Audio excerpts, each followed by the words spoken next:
All right, everybody. Welcome to another episode of Interviews with the Martin Eiden team. I'm Martin Eiden. And in honor of Women's History Month, I wanted to kind of look forward a little bit and see kind of people who are making history as opposed to looking in the past. And I'm super honored today to have Toby and Zelda Adams, mother-daughter dynamic duo who are filmmakers with Wonder Wheel Productions. They have done not one, but 6 featured films over the last, it's been 10 years, right, guys? Yeah, maybe 12, over. actually. 12, yeah, because the other one, yeah, oh my gosh, that's right, because it was RUMBLESTRIPS who started that. So, and what's great about, and it's a family production. So we have husband and father, John Adams, who's not part of it because he's not a woman, although, well, that's another story. And of course, there is also Lulu, who we love and adore as well. Um, but what's great about the Adams family and Wonder Wheel Productions is, and please stop or correct me if I didn't, or fill in if I forgot anything. They write the script, they direct the movie, they produce the movie, they act in the movie, they edit the movie, they do the original score for the movie, and they go around the world in fantastic film festivals and get into some of the most prestigious film festivals all over the place, and have won critical acclaim. Did I miss any parts that you guys have done? We shoot the films too. Yeah, well, Oh we yeah, have that's right. You most of it shoot. though. Yeah. Thank you. Yeah, that's right. You're also the director of cinematography as well, which is amazing. And cast, because it's once in a while you do have some extra people, namely my husband, Sean Wilson. Hell Um, yeah, Sean has killed it. right. We shot right here at this table where we're zooming is where we did one of his scenes. Yeah, that was a great film. I really enjoyed um, the deeper you dig. I think that's really a great shot. Thank you. Yeah. So Toby, a little bit now. Now, Toby, you did you study acting? I forget. In college, you did, and then I and then you did, were and then you were on a soap opera for a number of years and acting and doing a bunch of stuff yeah. that way. I come from the acting world. Got a BFA in college, and then moved to New York and did a lot of off-Broadway and TV and some indies, and then I was on a soap. Yep. Okay, It was called Guiding Light, Guiding Uh-huh. Lights. Yeah, it's it so was funny. Guiding Light. Toby's Amanda Spaulding, I being think, on of it. Guiding Light, right? Yes, the Uh, Malibu Madam.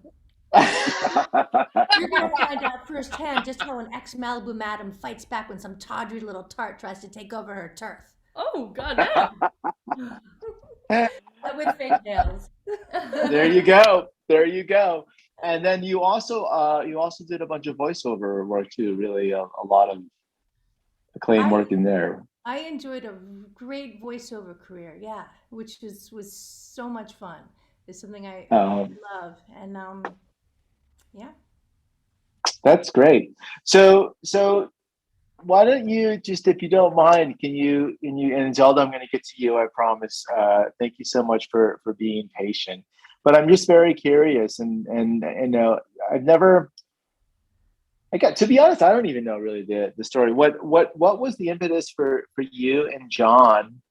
And at the time, you know, the Zelda and Lulu were obviously 12 years younger. Zelda's 18. What was kind of the impetus, or what was the idea of making a film, you know, kind of in the mindset that you guys have, kind of all self-contained? Sure. So we were living in Los Angeles from 2008 to 10, and Mm-hmm. my acting, we had gone out there to try our just hand at, for me, acting and voiceover work, and John had Mm-hmm. found this fun reality TV show, and so the roles just really were waning for me. I was about to hit 40, and we just decided to stop waiting for permission to do something we thought we might really love, which is make our own films. And that's what we did. So in 2010, we took off. We bought an old RV. We called Harvey the RV. And Zelda was 6 and Lulu was 11. And we just learned the ropes on the road that year, just the 4 of us traveling around the country. And we made our first film, Rumble Strips. Absolutely. And it was wonderful because, I mean, I personally realized you don't have to wait around for permission, or for others to offer what you yourself can do. And since then, we just were hooked. So we're now making our seventh Wonder Wheel feature, and Amazing. yeah, and it's been the most incredible ride. And I still act, but I no longer wait for someone else to say, do you want to act? I cast myself and write for myself, and for other women my age, and all kinds of characters. I love having control and the ability to just be creative in so many different ways. So that's how it started, out of Well, that's frustration. great. Well, I think what's really great about that is I think it's a huge shift of waiting for something to happen to you versus I'm going to go out and make it happen for myself. Right. And I think, that is, whether if you want to make a movie or be a singer or be a real estate agent, you have to do it. You have to want it. You have to go get it, so to speak, with it. So I think that's really great. Now, Zelda, Wait, oh, before go you ahead. go, What are you can going I to say? say something with that? What you said is so true, Marty. And I was going to say, you mentioned being a real estate, being a realtor, but watching you and your team evolve over the years has been so beautiful and inspiring. And because you too have created this wonderful production house, essentially, and you have so many different angles to what you do, and you have a great cast of people. You have great actors and producers and directors, and what you do is so creative as well, and it's been really fun to watch, and I just want to commend you all for Oh, being thank you the so much, wonderful Toby. That team you means so are. much to me. That's really Yeah. nice. And Alex McGoob, who's my number one sales person on the team here, just did a nice shout out. So that was really nice. Um, so okay, so I got, now I'm getting all gushy. Okay, focus. Um, so Zelda, at 6, what was it like to be in this? Did you know it was a film or kind of a film, or how did this can do make things happen environment? Okay, so here's the grown-up question. So you've been in this can do make things happen environment for what, 12 years or so? How has that, as a background for you, how has that shaped your outlook on life? Well, it was great. I had grown up ever since I was born just watching movies that John and Toby would show Lulu and me. And then they came to us saying, hey, like, do you want to make a movie? You want to act in a movie? And, I was always like, oh my God, of course. Like, I want to be an actress. Like, let's do this thing. Hell yeah. So we started, and it was fun just starting out, kind of just acting in a film, figuring it out. But as, like, the years progressed and we kept making movies, I fell in love with so much more than acting in the filmmaking process. I fell in love with, directing and cinematography. And I'm super grateful that Toby and John like gave me that platform to figure that out. And throughout the years, and Lulu and I both totally agree on this, is that despite like the age gap between, my parents and my sister and I, like they treated us totally like equals. So we always have had equal say in, how we want a scene to go, how we want to shoot it, what kind of story we want to tell. And I think that's just taught me a lot about, how despite like age difference, everyone has a great input despite our differences. Yeah, it's taught me a lot. Wow, I think that's amazing. And I also think so. So you may not be aware, but I will interpret, if you will. You've had a mentorship program lasting 12 years, Yeah. right? Yeah. And how amazing is that? And one thing, and I hope I don't sound like sexist on this, but I think men in general, like if somebody wants to learn something, a lot of guys are like, yeah, come on, let me show you how to do it. Come on over. And I've heard sometimes in other environments that it's a little bit sometimes of, well, I'm here and you're here, and isn't that wonderful, and good luck trying to get here, right? And, right. So I think it's great that you have had that mentorship. Now, of course, they're your parents and all of that stuff. But I think that is great. And Toby, did you feel of it kind of like a mentorship or fun as a family, or am I framing it?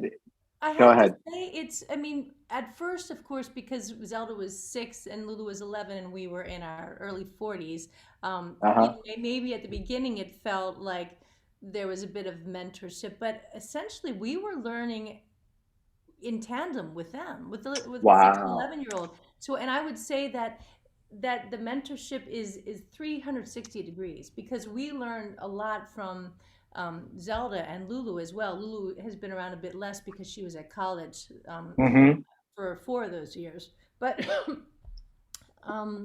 we learned so much from Zelda, especially as someone who is incredibly visual. Zelda brought something that we were missing in our first 4 or 5 films. She brought a sense of movement, of motion to our films, because our camera work was very static.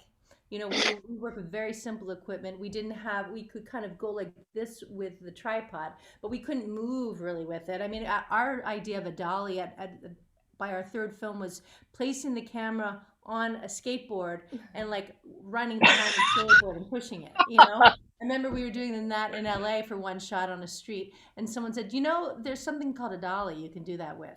I'm like, well, that wouldn't be any fun, but it's true. And so by our 5th film, Zelda advocated for us to get more movement in our films, so we got something like a Steadicam called a gimbal. And then by our 6th feature, we had a drone, and we had better, tripods. And so in many ways, the mentorship just is reciprocal. We've learned so much from Zelda, and as she's grown, we've really appreciated her. I mean, she's a co-director now. We're the 3 of us co-direct together.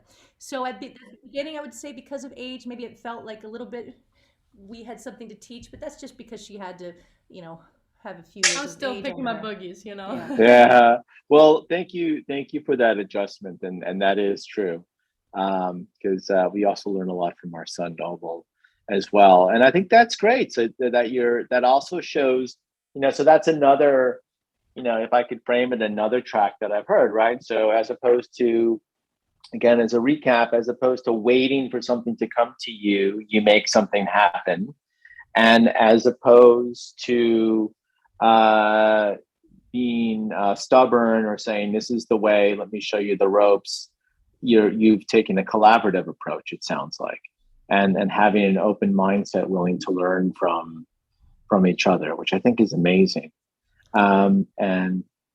Just a little shout out for Zelda, right? So Zelda, you just have been, well, first of all, you guys had a great article in the New York Times, right around Thanksgiving, that was something like Visit This Family for Halloween, which was, or their Halloween is different than everybody else's or something. It was such a lovely article.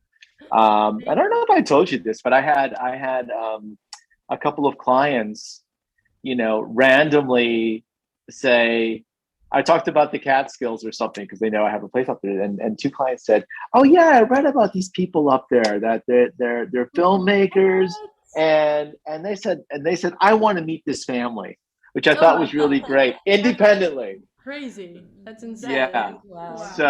So it really painted a really nice picture of you guys. So Zelda, it's, this is kind of like in a way, a huge breakout year for you as well, right? You signed up with a modeling agency. You were on, Gucci's runway model show, which was, kind of the big launching pad in LA, on the streets in Hollywood. And it was kind of the whole launch of we're doing fashion shows again, and it was in honor of their 100th anniversary. How did all those things kind of fall into place for you, and how did it feel? And with the collaboration as opposed to mentorship, how did that help you with confidence, or what? Why don't you share a couple of thoughts and ideas? Yeah, I mean, so when COVID happened, we were like, oh my God, what are we gonna do? So I started online schooling, and we also started making our next feature film, Hellbender, which has recently been released. And so while I was online schooling, we decided to just, take advantage of the situation that we had in front of us. It definitely had, it was pretty unfortunate. COVID was scary, had a lot of negatives, but we tried our best to turn the negatives into something positive, work on the small scale that we had and just set out on the road and travel around as a small family making our next movie.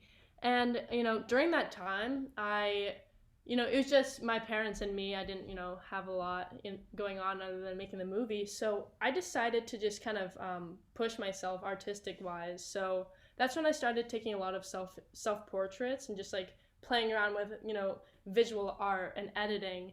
And it was really fun. I found out a lot about photography and editing and also just like about myself. And I released those photos, and that's how I got like scouted for modeling. And that kind of is where my, modeling career started. And I just think it's really cool that that was kind of born from me just, exploring art and self-portraits.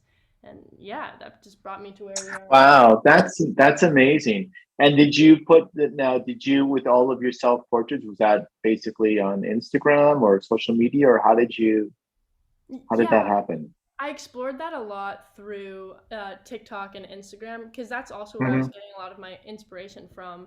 And I've just noticed that, in like present day, it is pretty important to have a presence, online. That's kind of where a lot of art is based. And so that's a lesson I also learned. It's kind of hard to not share your art online now, I think.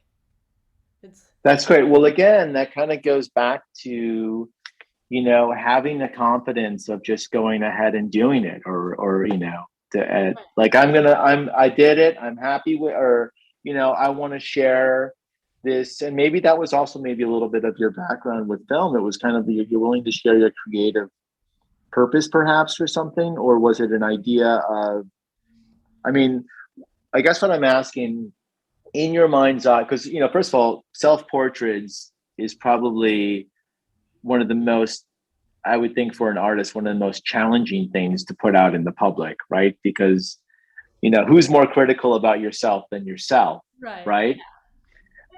So how did you, was your mindset like, I want to put it out there and get some feedback, or just I'm happy to share with it, or what was your, I guess what I'm asking you, A, did you have a fear of sending that stuff out? Number one. And then number two, if you had a fear, what did you do to overcome that, if anything? Yeah, there definitely is always that fear of, oh God, what if people don't like this? But it's kind of the same with making our films. I'm always excited to see what advice people have. That way I can just be better in the long run. And also, I was just excited to, release them and show my, evolution and improvement as a photographer as well. I think that's something that's so cool is seeing, like, looking back at my first self portrait or my first film and thinking, oh my God, that was pretty rough. But then looking at where it's gone to now, I think it's a beautiful evolution and I'm happy that it's documented. Oh, that's great. That's really great.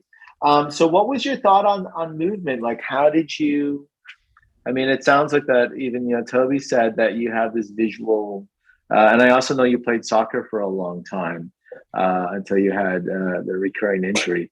But what do you think that aesthetic was with with movement and visual and stuff like that? What would you like to say?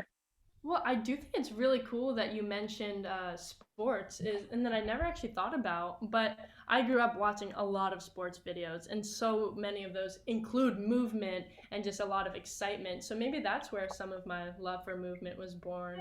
But also, I grew up watching Wes Anderson. I could watch his movies any day. They're so stylistic and aesthetic, and just there's lots of movement, And that's just something I was like, wow, I want to do that. I want to add movement into my films and just leave that wonderful lasting impact on the viewers. And it's very contrasting to what Toby likes. Toby, grew up watching theater, which is kind of like a static view. I mean, do you want to explain it a little bit further? Yeah, we often will say, sometimes we'll shoot something, we'll say, Zelda and John in particular will want to do something with motion, and I'll say, but I also need to get a take that looks like a proscenium, like a play. I mean, you guys, Sean and Marty, I know you've done a lot of theater as well. There's something about seeing a full picture as if it's in a frame on a stage that I absolutely love as Right. well. And so between the three of us, we kind of get it all done, I think. Yeah. Something about just like movement scratches that little itch in my brain, that satisfied itch. I just need it. To have it, well, it adds dynamic and static. It's a very nice compare and contrast in filmmaking. Toby and Zelda, you can chime in too, but Toby, tell us a little bit about how your latest film is in conjunction with Shudder, and how did that all happen? And for everybody, Shudder is a subscription service for horror films, and Hellbender is released with Shudder. How did that conversation come about, and all of that stuff? Yeah, so with the previous film, the film preceding Hellbender was The Deeper You Dig. And we got distribution with that film, which was pretty much a first for us at that level to be distributed. And that was another company called Dark Sky Films, and they really got it out there, which was great. But when it came to putting Hellbender out, even before we screened at our first festival, we had met through the festival circuit a lot of people, and we really hit it off with the publicist from this company, Yellow Veil Pictures, which is a sales team. And Okay. and we just knew from working with her, she works for this company, but she also worked at Fantasia Festival, which is where we premiered both of our horror films. And so we thought, oh, you know what? Let's follow it back from this one person who impressed us so much. Her name is Kayla Ear. And we thought, let's follow, see where she's coming from. And that was connected with this sales company. We thought, well, maybe they're the right fit for us for this film. Film. So really, it almost started with just a personality that we loved, and we saw how well she worked and what she could do with us just with one festival. And so I wrote her, she wrote the team there, and she'd been kind of pumping us to them all along. And we looked at the films that they had on their roster, and we thought, you know what? This company is really cool. So let's see if they dig the film, and they did. And so immediately we just said, let's just go with it. And it was the best choice I think we've ever made from a business angle, because everything we hoped for, we achieved with them. Not only did we get to work with this wonderful publicist, but the people who run the sales team introduced the film to Shudder. Right away, Shudder, it was just a great fit. They introduced it to some other people too, but they weren't as fast. And it was kind of like the early bird got the worm. Shudder not only was so fast to say, we love this, but they said, and we want it, and we love you guys. And so not only did they embrace the film, but they embraced us, our brand, if you will, as a family that makes films. And that was really important to us, because we want our films to stand on their own, but it is a unique thing that we have going here, that we're a mother and father and two girls who make films. So you got to celebrate that. And they did. They have honored us just every which way you can imagine. And we've been thrilled beyond imagine. Wow, that's Shudder amazing. And this team Yellow Veil. That is great. And I saw the film. It was excellent.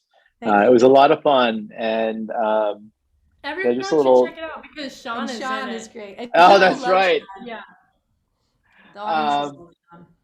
I agree. So I'm going to shift gears a little bit, and I'm going to ask you both the same question. But Toby, I'll start with you. Since it is Women's History Month, who are some historical women that you that you admire or look up to? Um, I'm going to mention someone who, I mean, I think she's making history. I won't say she's been around, historically for a long time. okay. But there's a French filmmaker called Eva Ducournau, whose films are, I was gonna sorry. say her Ah! name. Well, go ahead. No, no, No, go. no, no. Please, and I'll say someone else too. Well, okay, yeah. She is just fantastic. You know, DeCorno's films are just out of this world. She makes films in horror, and it's unfortunate, but you don't see a lot of, women in horror, women directing horror. So I feel so lucky that I can latch on to her as a female director in horror. Because everything that she creates is just so well done and so horrifying, and just like her vision is incredible. And one of my favorite things that she said in her films is that she doesn't really like when people are like, what's it like being a woman in horror, like what's it like being a female director, and she's like, it's the same thing as being a male director. I'm just like making movies. And that's a question that we get a lot, and I'm kind of like, I never really know what to say. It's kind of just like, I don't know, I feel like I have Yeah, just as strong. compartmentalizing sometimes. Well, that's great. So we will definitely. All right, Toby, you have to have a backup then. Okay, and Zelda will kind of like this one too because she wrote about her in one of her college applications. Um, Joan Jett, the musician, the rocker Ah, Joan Jett. yeah. Yeah. You know, I'm thinking about because Zelda had written about her for one of her college apps, and I was like, you know what? She is super cool, and I learned about her from Zelda's researching her. This is a woman when when you look at the amount of women who have taken up spots in the 100 greatest rock and roll songs in America, there are so Mm-hmm. few women. I mean, that's something that's kind of crazy. I mean, even if you think to yourself, okay, who are some of my favorite musicians? Often, I'll think, well, there's this band and that band, and they're all men. And I'm not angry about that. I mean, that's cool. I love music, no matter who's making it. But Joan Jett was a total trailblazer. We're talking about the mid 70s. She was the first woman to have, I think, a number one rock and roll hit. She has all these firsts under her belt in a world where men really kind of were taking charge and taking up all those Mm-hmm. spots. And what I love about her the most is that she just doesn't follow anyone's rules. And that's something that we, if anything, she's a rule breaker. And if anything, we as filmmakers, it's very important for us in a genre where you've seen pretty much everything. It's important Right. for us to be as original as possible. Now, you're always going to be inspired, and it's good to be inspired by others. But what you do with that inspiration to make something your own is a different story. And so that is, I would say, incredibly important to us as filmmakers. Is to not follow rules to the point where people say, "Oh, I recognize that." It's inevitable Okay. sometimes you don't succeed. But so that's what I love about Joan Jett. She just was a total pioneer, and I'd like to take a page from her notebook. Wow. Well, thank you. Thank you for that tribute of her. I think that's great.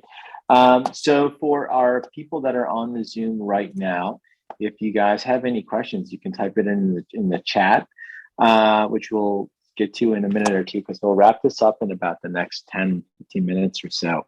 Um, so Zelda, what advice would you have for someone that is it's your age or even younger that is interested in um, the visual or the arts at large, or going out and making movies, or doing your own thing.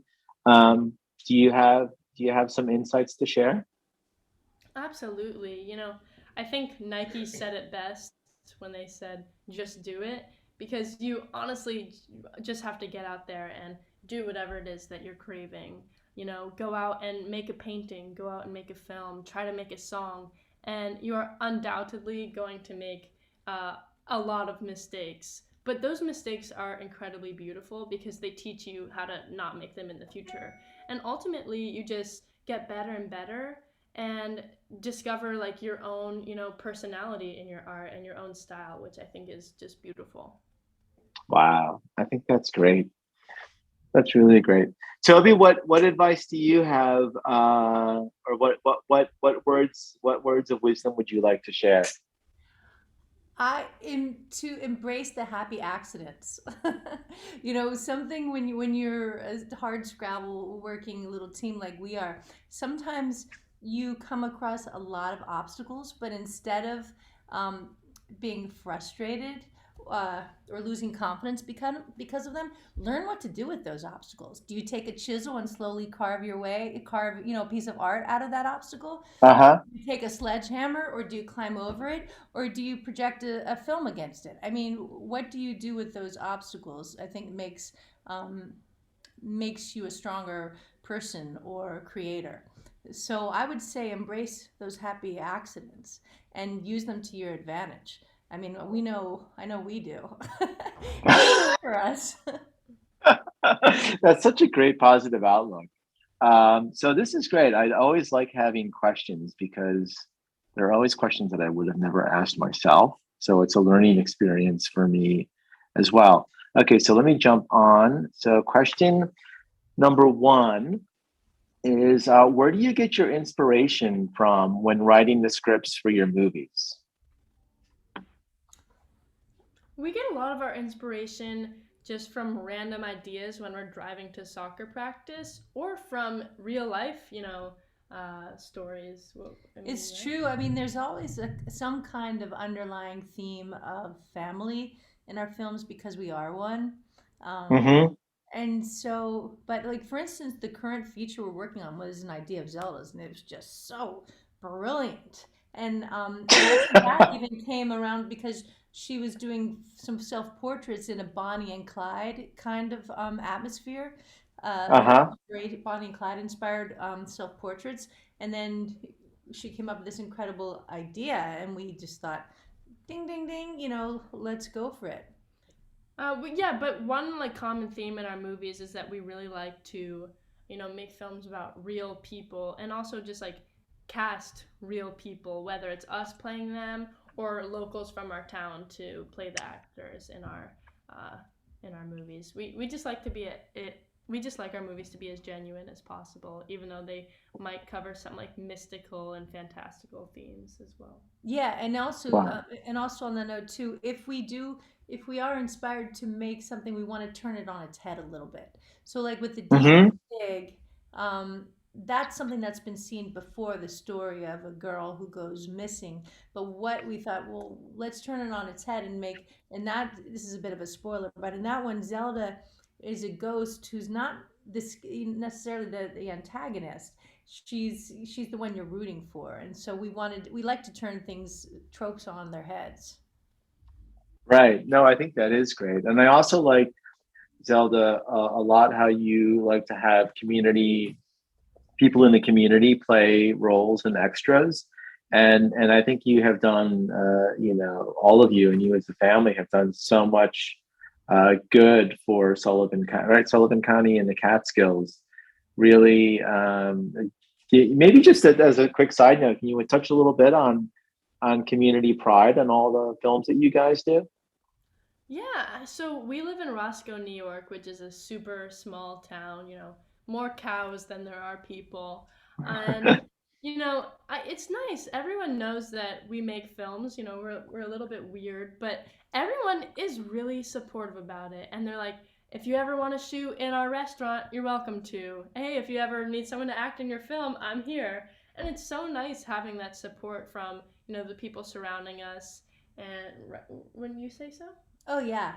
I mean, they know us now as sort of the weird people who go into Pecs, the market, with maybe fake blood still on our face, in their costumes, and they're very supportive.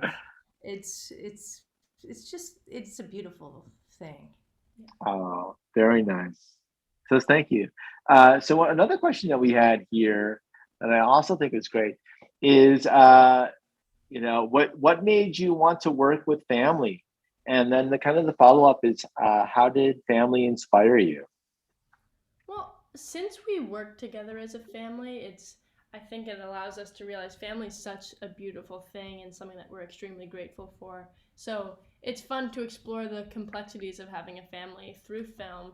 You know, there's a lot of really interesting dynamics that you can cover about families, right? And so it's fun having that. Yeah, and I'll also say that when we started out in 2010, uh, you know, we are a family, and we've found a way to kind of, I call it a beautiful symbiosis. Like basically at Hmm. this point, our life and our art are very much they're enmeshed so tightly. So it is a symbiosis where our life and our art, I don't know where one ends and the other begins, because we'll be sitting having a meal together and we're talking about our art, and the next thing you know, we're shooting that art. And maybe, pieces of family life trickle into our art. So it's just this beautiful kind of cycle that just feeds off, each feeds off of the other. And it's also really convenient. I mean, Yeah. when you're a family, it's super convenient. If there's a storm outside, we can shoot it. We can say, "Oh man, look at that storm," or look at crooked tree within the storm. Let's go grab our camera and shoot it." And within 15 minutes, we can be shooting it. So, fortunately, we all kind of like the same things and we like creating. So we can be a family living our normal lives but also creating art, and that to me is the most fun, because then you get to like make a film that you've done together. It lives forever. Then you go to the festivals, you get to travel to those festivals, more life experiences. To me, it's the greatest gift I ever could have asked for in my life, to make art next to my kid, learn from her, work with her, celebrate with her. I feel very lucky. Can I Wow. ask a question, Martin? Yeah, well, you know what? It's I don't funny, Sean. I was just gonna ask. I was gonna have Sean ask a question, and Noble, you're next. So start thinking of a question. But go ahead, Sean. So I want to know, how will you keep your films intimate and very family, or like how will you keep this sort of tide and bond you have as the films get bigger and you have, more people involved and more people want to give you money and it becomes a bigger thing? How do you think you will keep this intimate feeling of family? It's a really great question, and we're asking ourselves the same thing, Sean, because we do now find ourselves in a position where people are offering us more than we've offered before. We've been very standalone, and now we have opportunities to have investors. And how do we do that when they might want their opinions injected into what we do? So we're figuring out all of this too. I do think there's room for us to do both. I think there is room, and and Zelda's going to go off to college, and how do we, how do we have so, I think we're just going to tackle it with the same sense of curiosity and openness that we did when we first started making films 12 years ago.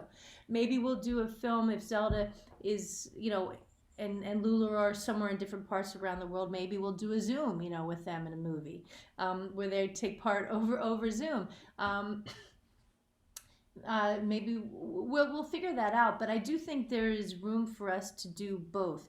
To always do if we really want to stay, really intimate, we can do that and have that be a Wonder Wheel joint, if you will, and then still maybe be hired out to work as a family. Like we just came back from Los Angeles last night. We were hired as a family to go act in someone else's film.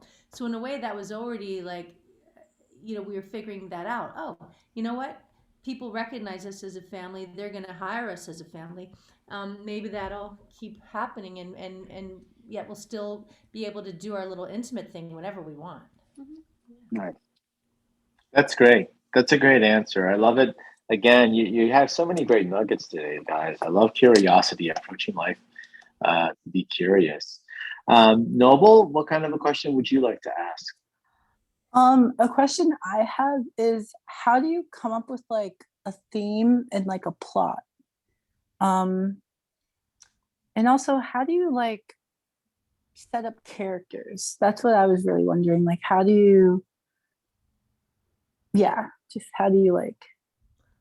That's a really good question. Those are Courtney great is questions. the best writer, so I don't know how she does it. Sometimes we're just like driving in a car, and Toby's like, "What do you guys think of this idea?" And I'm like, where did that spring from your brain? That's incredible. I don't know. I feel that about John and Zelda too. So good. We're lucky then. Well, yeah, the theme question is a good one, Noble, because often we think we know what we're creating, but then we don't. We realize we don't know what we're creating until we're halfway through creating it. Um, and that ties into the character thing too, because sometimes we know we want to work with a particular person who's right for something, like Sean as Dell, the fortune, the spiritualist from The Deeper You Dig. We're at this sitting at that table, so I can picture him so perfectly.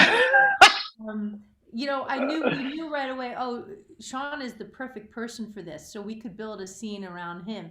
And then as we write the scene, we think we know what the theme is about for the scene, but then it's not until we start shooting. Like for us, everything is super organic. Then we'll start shooting and we realize what the real theme is.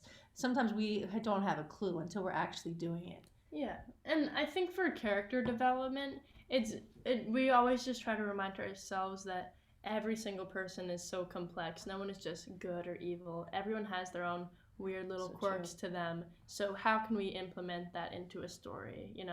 A lot of stories have the protagonist and the antagonist, good, bad. But that's not how it is. Sometimes, the antagonist has some good reason for what they're doing. So it's fun to explore that if you're interested in storytelling.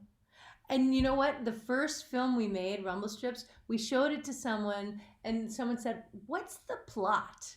And I think John said to them, "What's plot?" Yeah.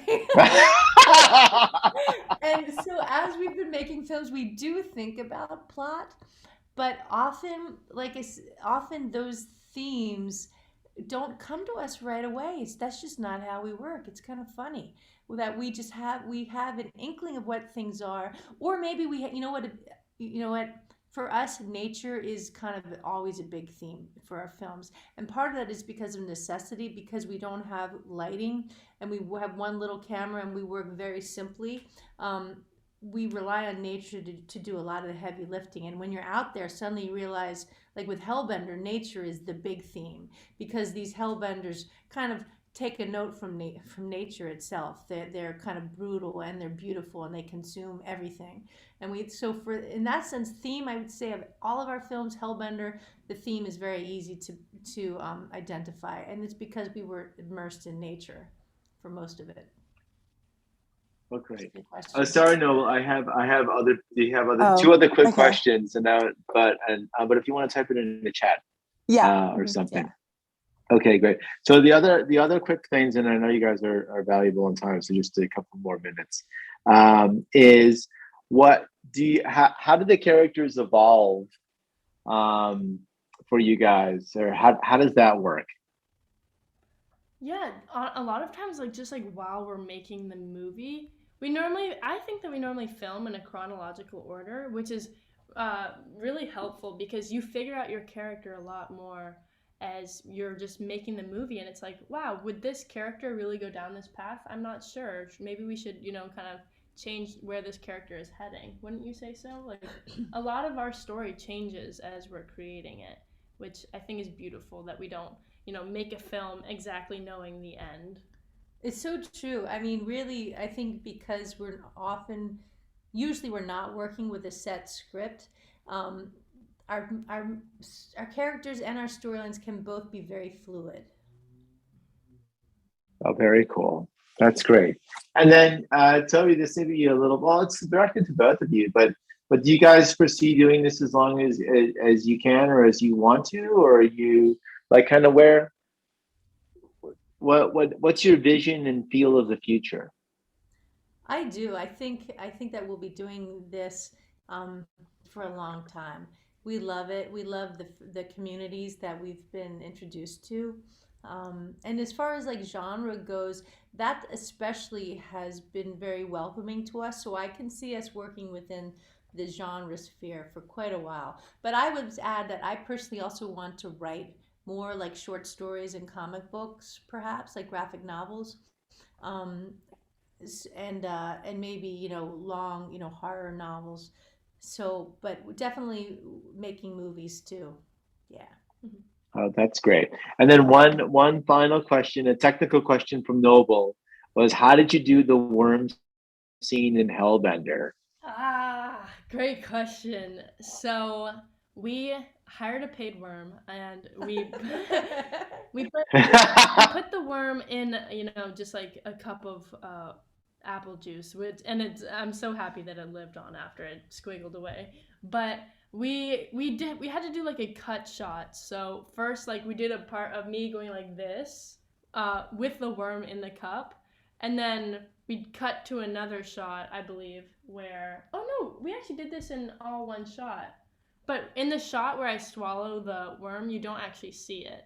You don't see the worm. Oh. So it's a little trick of the eye. Like, you do a shot beforehand where the worm is in the cup, and then you cut to another shot where I'm, swallowing. No, Zelda, I told Noble you ate the worm. I'm sorry, I gave it away. Oh my god. I would never. I can't eat worms. I'm After like, that she scene, ate I the was like, worm, I'm gonna be Noble. vegan. That is funny. Well, Toby and Zelda Adams, thank you so much for such an inspirational amount of, I always love doing these interviews, but especially with you guys, because I leave with more energy and more excitement, as opposed to sometimes that doesn't happen. And I'm just really honored that you're such great examples, and that you're willing to share and be an inspiration for everyone. So thank you so much. Thank you, Toby. And Alex Magoob says thank you. And Adila on our team says thank you. Jared says thank you. We all thank you. And Toby, does anyone ever refer to you as Toby Adams? No, they don't. That's right, Toby Poser. I'm sorry. Really, yeah, no, they generally don't. Look, and how is that for Women's History Month? We end the show with Toby and Zelda Adams. That's right, Sean. That's totally my bad. It's Toby Poser and Zelda Adams. It's easy to say Adams family, and I'm good with that. I am. But hey, you guys, thank you, all of you. Thanks for having us. We're really honored that you reached out to us and honored us this way. So thank you. We really appreciate it and look up to all of you. So thank you. You guys are incredible. And give our love to Lulu. We wish she could have joined us also. Absolutely. Will do. Yeah. And John as well. All right, guys, if you could just hang out for a second. Everybody, thanks for joining us today with the Martin Eiden team for Women's History Month. Thanks.